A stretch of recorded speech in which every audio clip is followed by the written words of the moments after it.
Olá, estamos começando mais um programa Perguntar Não Ofende aqui na Jovem Pan. E o meu convidado de hoje é Eduardo Moreira.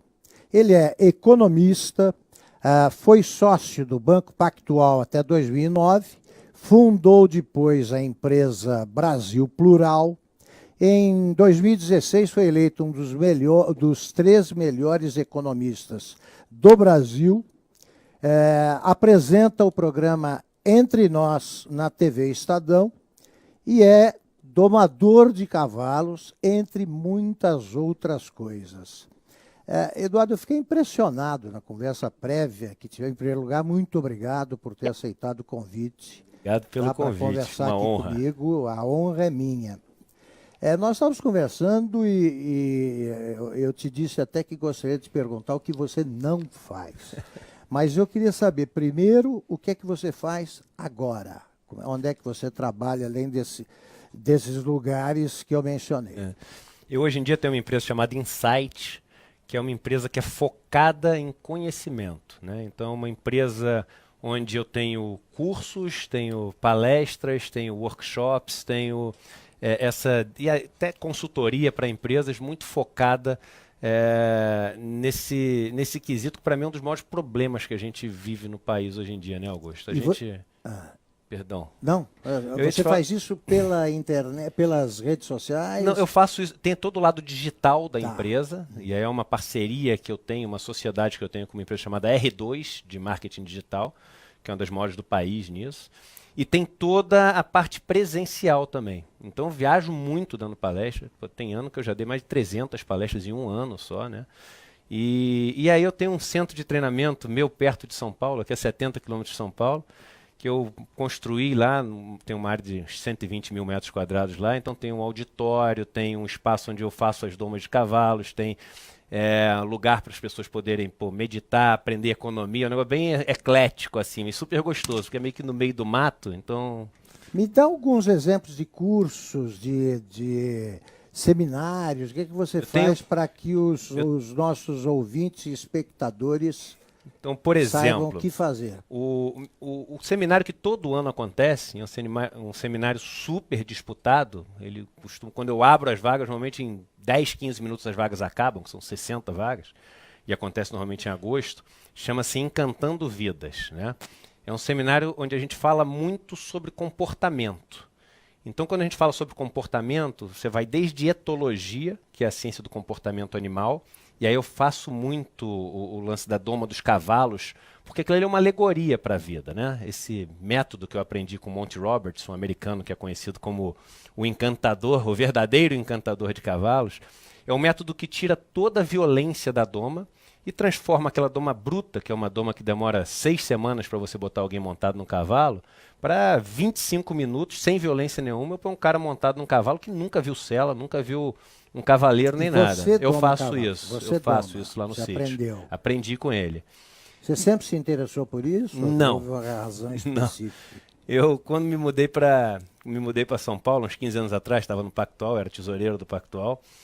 Eu achei mó barato São Paulo, mas senti falta daquela natureza que eu tinha no Rio de Janeiro, na praia, gostava de jogar um vôlei, pegar uma onda. E eu falei, vou comprar um sítio aqui, né, para poder curtir meus finais de semana.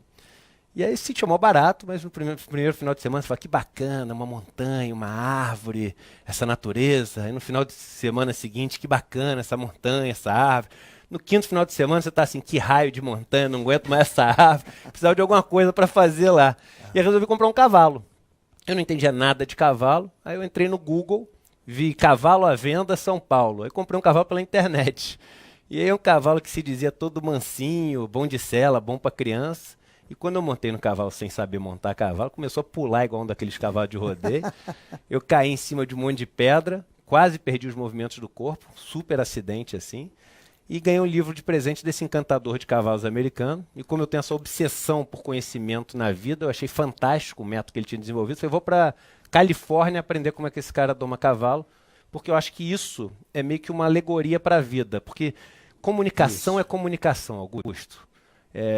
A forma como você tira a violência na doma do cavalo é uma alegoria para a vida no sentido de que, pô, às vezes palavras doem mais do que chicotes, né? Quanta violência existe nas relações familiares, nas relações corporativas. Perfeito. E quão mais eficaz, quão mais forte é uma ligação que é baseada, pô, na confiança, no respeito, na admiração, na liderança, do que naquela, pô, do medo, da repressão. Então, isso era muito interessante para mim, eu podia levar isso para o meu mundo corporativo também.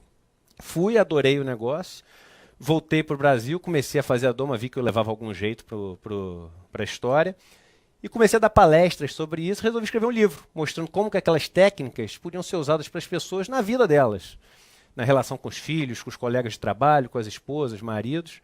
E o livro explodiu, assim, né? Foi um livro que teve um evento meio maluco nesse livro. E mudou o seu comportamento como economista. Totalmente. Mudou totalmente. Totalmente. Sabe por quê, Augusto? Porque a gente estava falando uma palavra aqui antes de começar a gravação, que era empatia, né? Isso. Empatia vem do grego em e patis. Em quer dizer dentro e patis quer dizer sofrimento, né? Por isso o cara que é apático, o cara que não tem a reação do sofrimento, o cara paciente é aquele que sofre, né?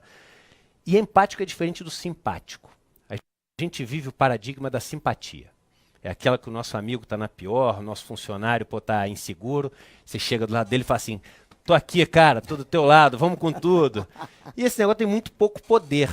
O outro é quando o cara está na pior, você chega do lado dele e fala assim, cara, já aconteceu comigo. Putz, esse cara se abre totalmente para te ouvir.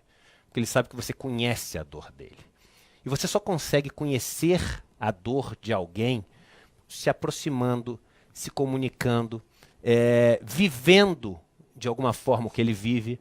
E com esse negócio dos cavalos é isso, é você se comunicar com os cavalos, essa foi a grande descoberta que ele fez, através da linguagem dos cavalos.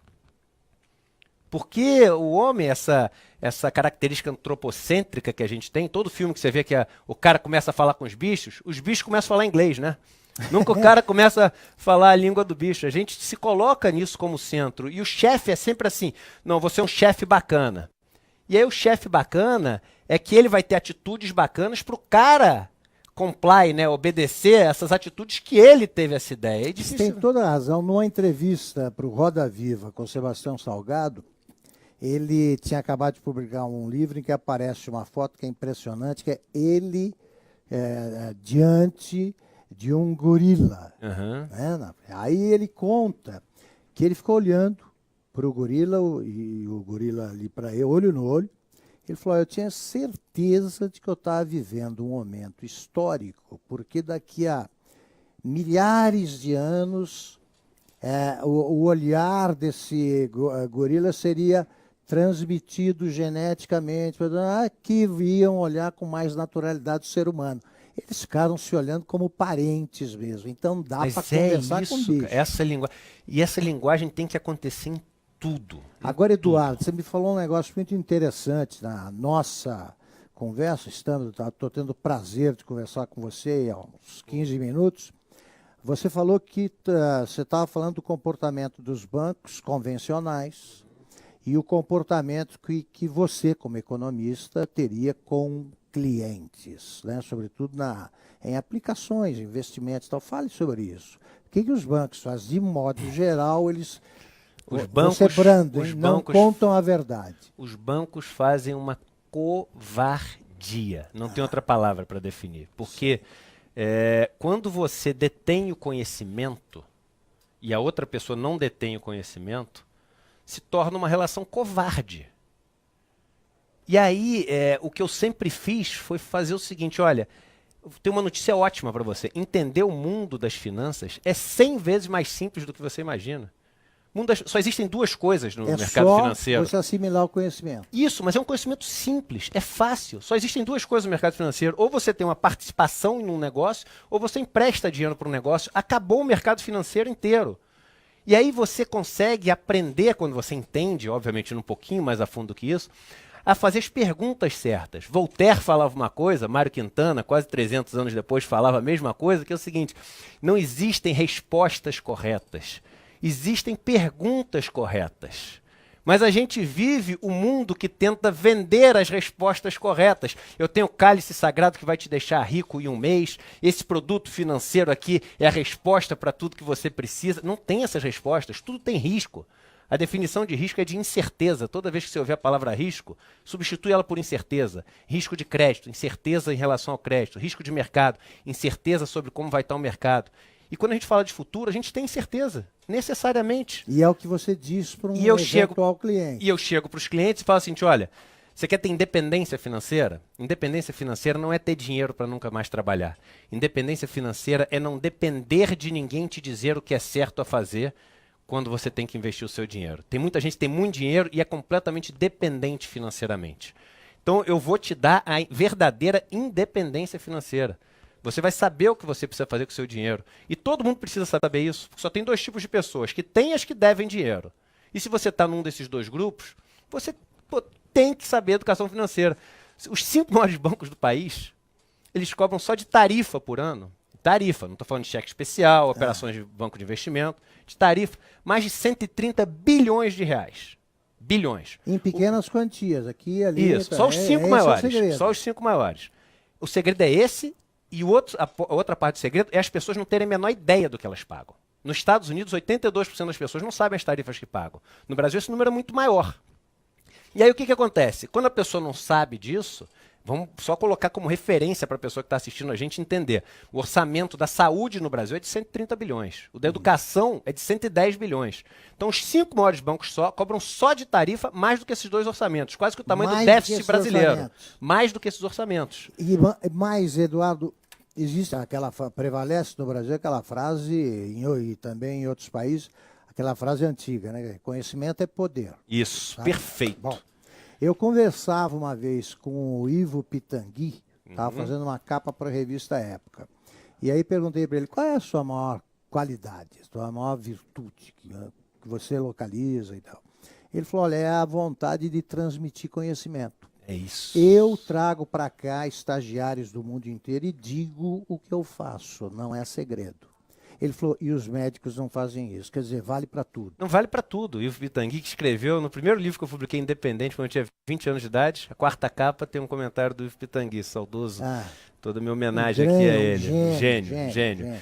E aí, quando eu falo essa história do banco, tem produtos hoje em dia, o COI, por exemplo, que é um produto que os bancos estão vendendo à torta e à direita, que é um certificado de operação estruturada. Não compre isso. Esse produto, você faz o seguinte, a informação está aí, Augusto. Hoje a gente vive a época da democratização da informação. Você dá um Google de qualquer coisa, você sabe tudo sobre aquele negócio. Dá um Google em Structured Note, nota estruturada, que é o nome de COI em inglês. Esses produtos foram banidos dos bancos americanos há mais de 10 anos atrás. Você bota Structured Note Fines, que é as multas das notas estruturadas. Multas multimilionárias dos maiores bancos americanos por terem vendido isso para os clientes. E aí, no Brasil, 10 anos depois, a gente pega o produto mais obscuro, que foi banido dos Estados Unidos há 10 anos atrás, e vira o produto da moda. Por quê? Porque um banco, quando vende isso para o cliente, consegue ganhar taxas que estão embutidas e, pode-se dizer o nome, escondidas ali dentro, porque é um produto totalmente obscuro, de 5, 7, 10% no momento da compra. Ou seja, você acha que investiu 100 mil reais, você investiu 90 mil, 10 mil foi para o banco. Agora, se o banco quer fazer isso e o cliente sabe, e é uma opção dele, tudo bem.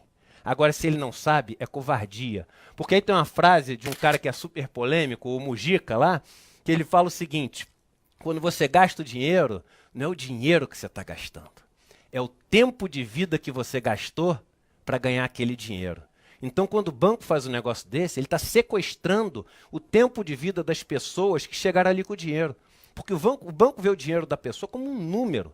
Em mais de 20 anos de mercado financeiro, eu nunca vi um banqueiro celebrar o lucro de um cliente. Nunca. Isso é muito forte, Augusto. Eu nunca vi. E perdi a conta do número de vezes que eu vi os banqueiros comemorar os lucros em cima dos clientes. Só que o número que o cara chega ali são finais de semana longe dos filhos, é um esporte que ele adorava que ele deixou de fazer, é um estado que ele teve que se mudar e ficar longe dos amigos, é uma doença que ele passou a ter por causa do esforço do trabalho. Sacrifício, sacro ofício, o trabalho sagrado, é aquilo que a gente dá a nossa vida para fazer. E aí o cara chega e fala o seguinte, tem um produtinho aqui que dá para meter 10%. Ele está tomando vida do cara. Esse negócio é covardia, e entendeu? Agindo assim, você tem conseguido bons resultados? Quer dizer... Espetacular, porque é o que eu digo para as pessoas, melhorar sua vida financeira, a notícia boa é essa, é muito fácil, porque o primeiro pedaço é só você deixar de fazer as coisas ruins. E quando eu falo o seguinte, sabe esses menininhos que jogam bolinha na frente do farol, Aham. eles ganham 80, 90 reais por dia quando trabalham direitinho ali. Se você pega um casalzinho de adolescente de 12 anos, cada um junta 30 reais por dia ali e põe na conta lá num título público brasileiro de longo prazo. Em 20 anos, sabe quanto eles vão ter? R$ 1 milhão.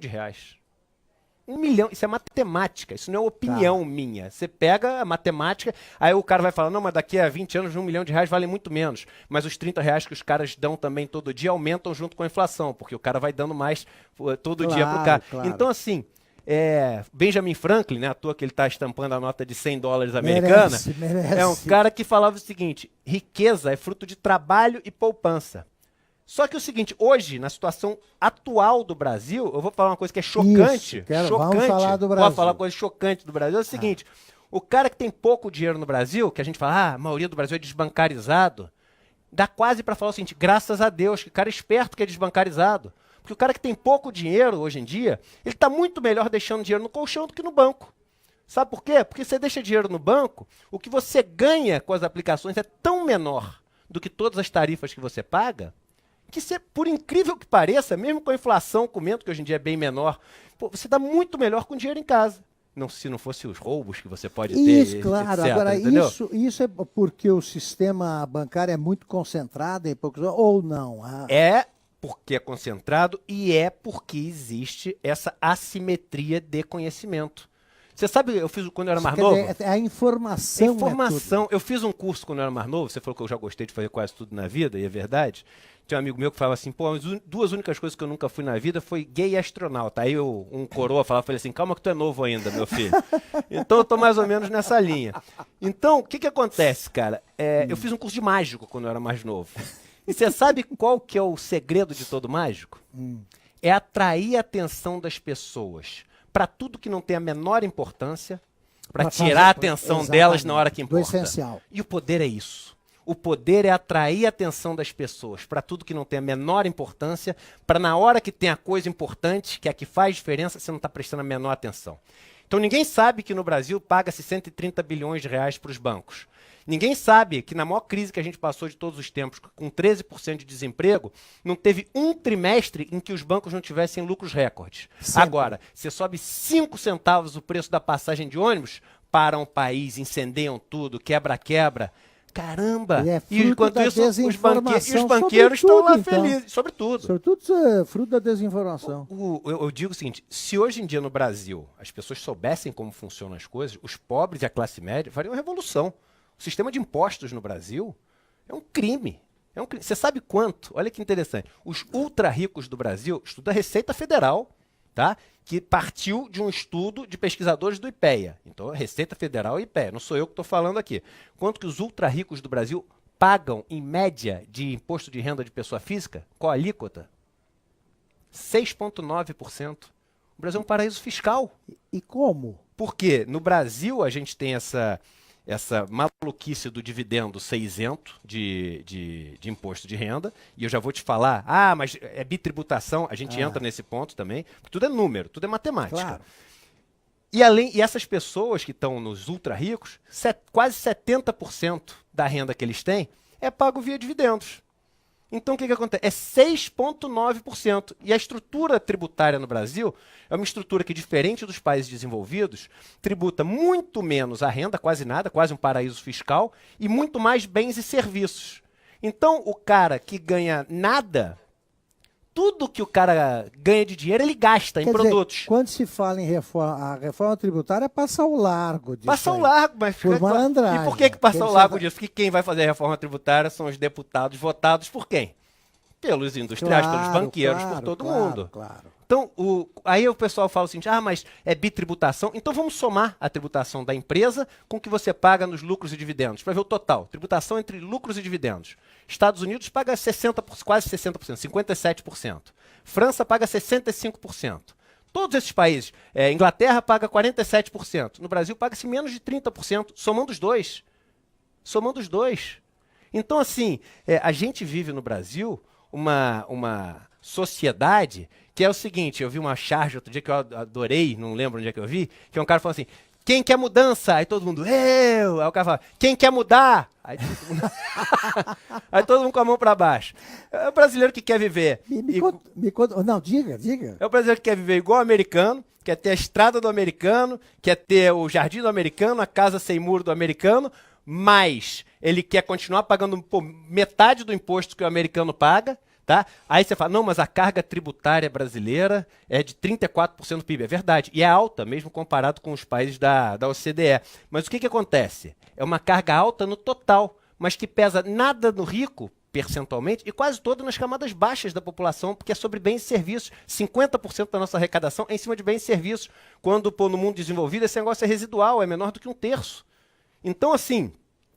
a gente fica olhando média e repetindo um monte de coisa. Somos uma sociedade rasa, debatedora furiosa de manchetes de Facebook. Vamos lá, se você pudesse, por hipótese, vamos lá, você assumisse o Ministério da Fazenda, o que você faria, que medidas você tomaria, as principais 3 medidas, para resolver esse tipo de problema? Caneta na mão, ditadura do Eduardo?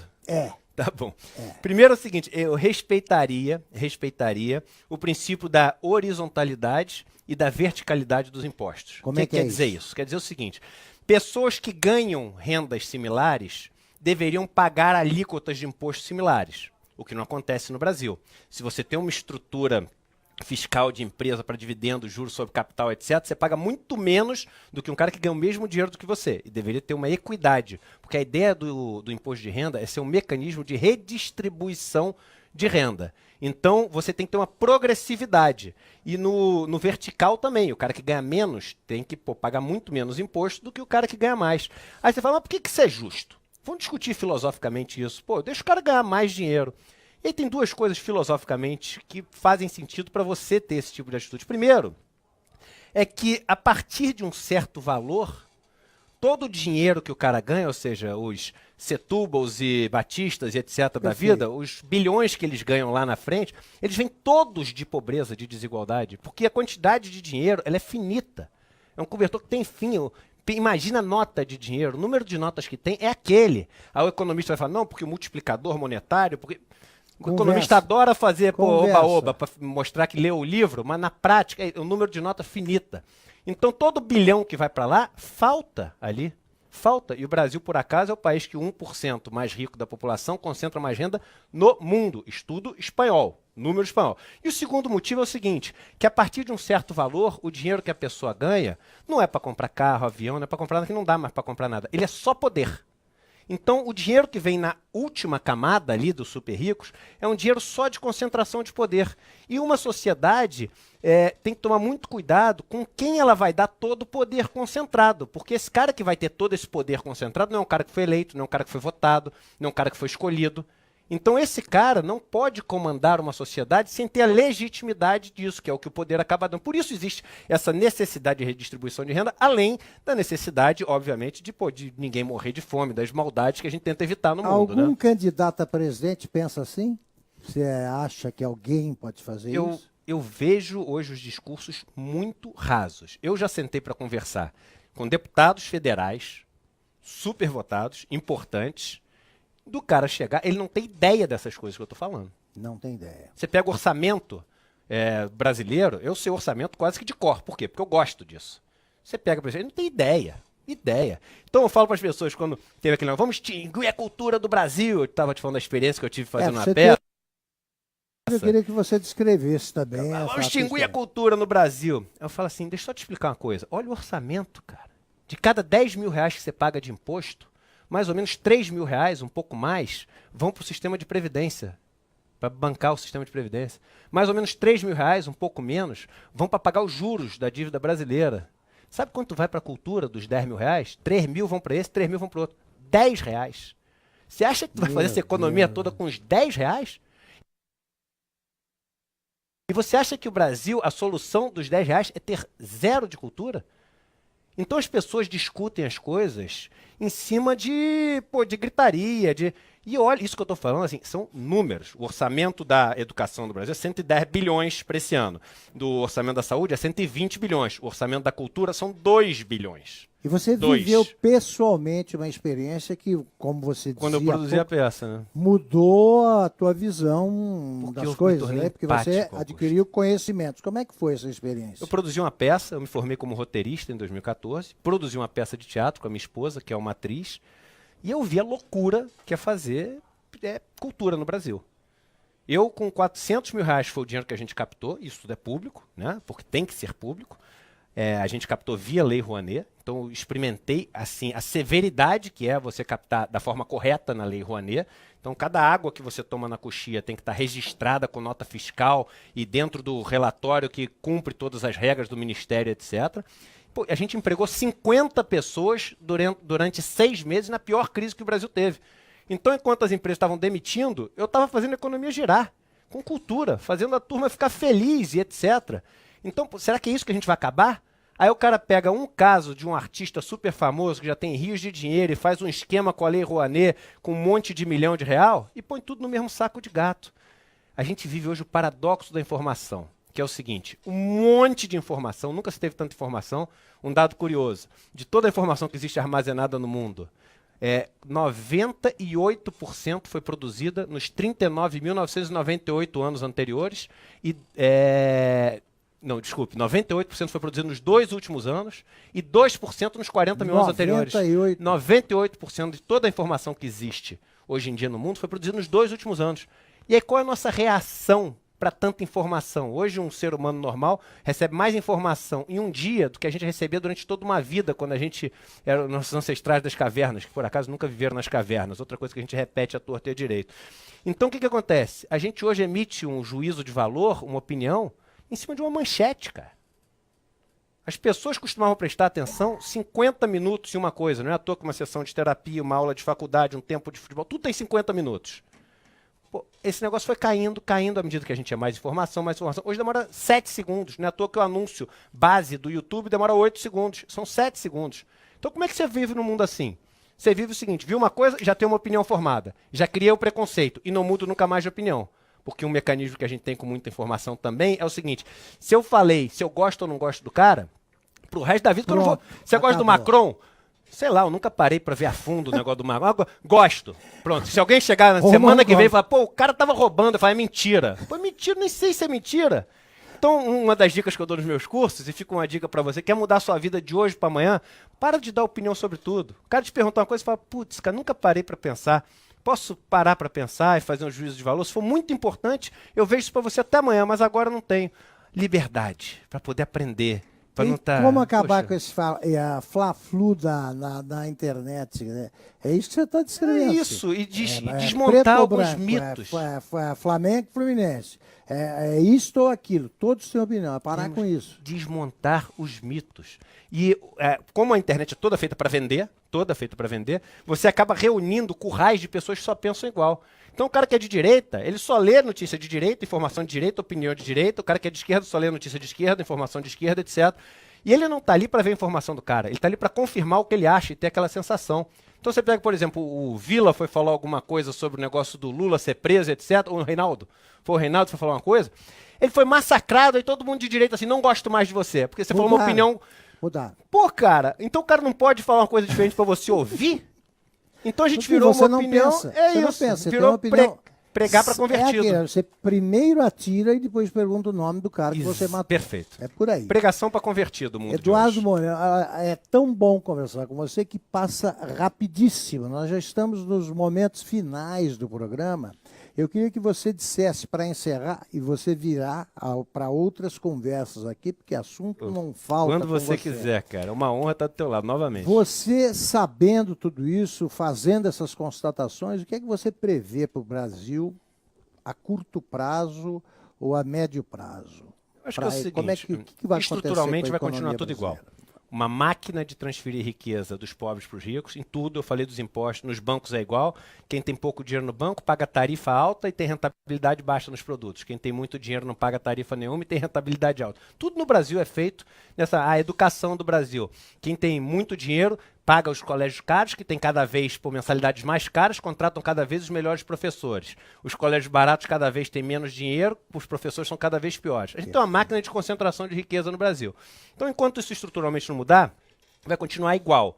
Agora, se você for pensar bolsa, essas coisas, eu acho que a bolsa vai subir, porque a gente tem um juros muito baixo e, bolsa é o fluxo de caixa descontado do que as empresas vão ganhar. Os conglomerados vão continuar ganhando dinheiro e vão descontar esse dinheiro a menos ao longo do tempo. Essa crise bolsa vai subir, os juros cedo. vai continuar baixo durante um bom tempo, porque a economia está super deprimida. Então as pessoas vão ter uma falsa impressão de que as coisas estão melhorando, mas estruturalmente estamos ainda muito parecidos de quando os nossos amigos patrícios chegaram por aqui.